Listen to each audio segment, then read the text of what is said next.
모더나 예약에 성공하신 분들, 아니면 앞으로 예약하실 분들, 모더나 백신의 접종 간격, 부작용 같은 기본 정보부터 상세한 임상 결과, 화이자와의 비교까지 알고 가세요.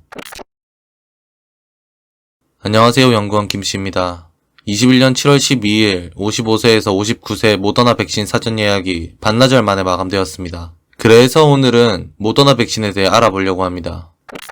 모더나 백신은 4주 간격으로 2회 투여하는 mRNA 백신입니다. 백신 종류에 따른 자세하고 쉬운 원리는 다른 영상에서 소개해놨으니 참고하시면 되고 간단하게만 설명드립니다. 코로나 예방하려고 코로나에 감염될 수는 없습니다. 모더나 백신은 코로나 바이러스가 몸에 들어왔다고 착각하게끔 코로나 바이러스 단백질 일부를 몸에서 만들어내게 하는 백신입니다. 주요 부작용 이슈는 크게 3가지가 있습니다. 21년 1월 주사 알레르기 반응이 보고된 후 미국에서는 백신 한 배지에 대한 투여가 중단되었습니다. 하지만 이는 해당 배지의 문제로만 보이고 이후에 다시 접종 재개됐습니다. 21년 4월 아스트라제네카와 얀센의 혈전증 이슈 문제로 모더나에서도 조사됐지만 모더나 백신은 혈전증 관련 문제는 없는 것으로 확인되었습니다. 마지막으로 비교적 최근인 2021년 6월 모더나 백신 접종 후 심근염 및 심낭염에 대해 보고되었고 mRNA 백신인 화이자와 모더나에서 연관성이 있는 것으로 확인되었습니다. 자세한 부작용과 화이자와의 비교는 임상 결과와 함께 보도록 하겠습니다.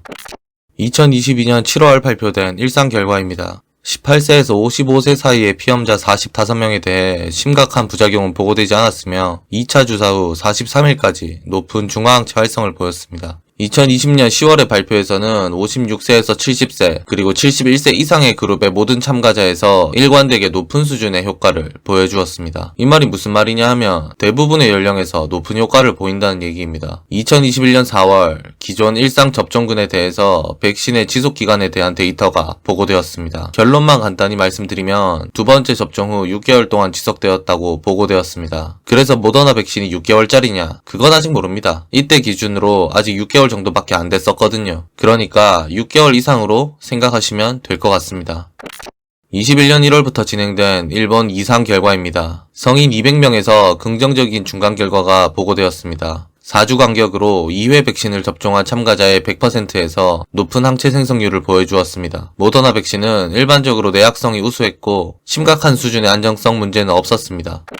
21년 10월 3만 명의 피험자를 대상으로 임상 3상이 진행되었습니다. 1차 결과 보고에서 코로나에 감염된 95건의 사례 중 90건은 백신을 접종하지 않은 군에서 5건은 백신 투여군에서 나타났습니다. 계산해보면 94.5%의 예방률을 가진다고 생각할 수 있습니다. 중증 코로나 감염으로 진행된 11명의 피험자는 모두 백신 미접종군이었습니다. 코로나에 감염된다고 하더라도 중증 질환으로의 진행은 거의 안 된다 이 말입니다. 2차 결과 보고에서는 196명의 코로나 감염 사례에 대해 94.1%의 효능을 확인했으며 중증 코로나 감염에 대한 효능 역시 100%로 나타났습니다. 코로나에 감염된 사례 196명 중 185명이 백신 미접종군에 있었고 11명이 접종군에 있었습니다. 30건의 중증 코로나 감염 역시 모두 미접종군에서 발생했습니다.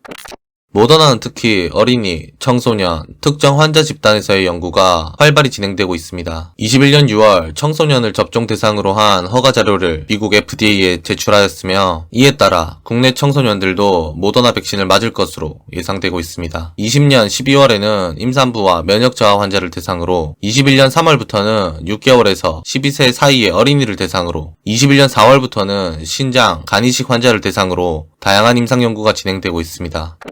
유럽의약품청은 7월 9일 화이자와 모더나 백신 접종 후 심근염과 심낭염이 발생할 수 있다고 밝혔습니다. 미국에서는 21년 4월 화이자, 모더나 백신 3억 건 접종 후에 1226건의 심근염과 심낭염 사례가 보고된 바 있습니다. 이는 100만 건당으로 환산하면 4.1건 수준으로 국민 5천만 명이 모더나 백신을 맞는다고 가정했을 때 200건 정도 나타난다고 생각할 수 있습니다. 다만 심근염 진단을 받은 23명 가운데 16명은 일주일 이내에 회복되어 비교적 빠르게 치료된 것으로 나타났습니다. 모더나와 화이자 접종하신 분들 중 흉통, 숨가쁨, 양팔 통증, 쇠약 등이 있으신 분들은 빠른 시간 내에 병원을 방문하시기를 바랍니다.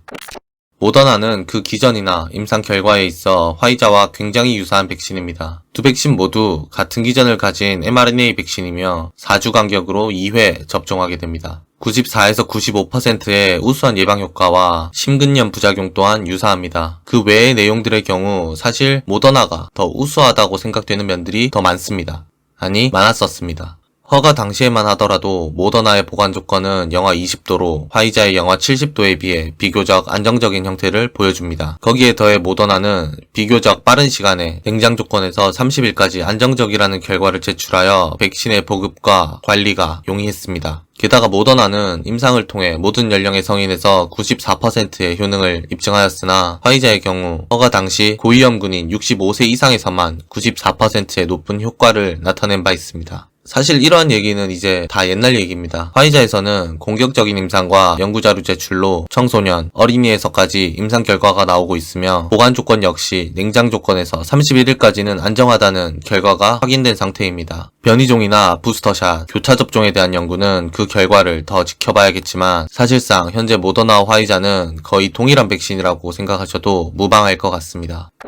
오늘은 모더나 백신의 정보와 부작용, 임상 결과에 대해서 알아보았습니다. 궁금하신 점 댓글로 대충 물어보시면 찰떡같이 알아듣고 상세히 조사해서 댓글로, 영상으로 답변 드리겠습니다. 아무쪼록 코로나 시국에 건강 잘 챙기시길 바랍니다. 감사합니다.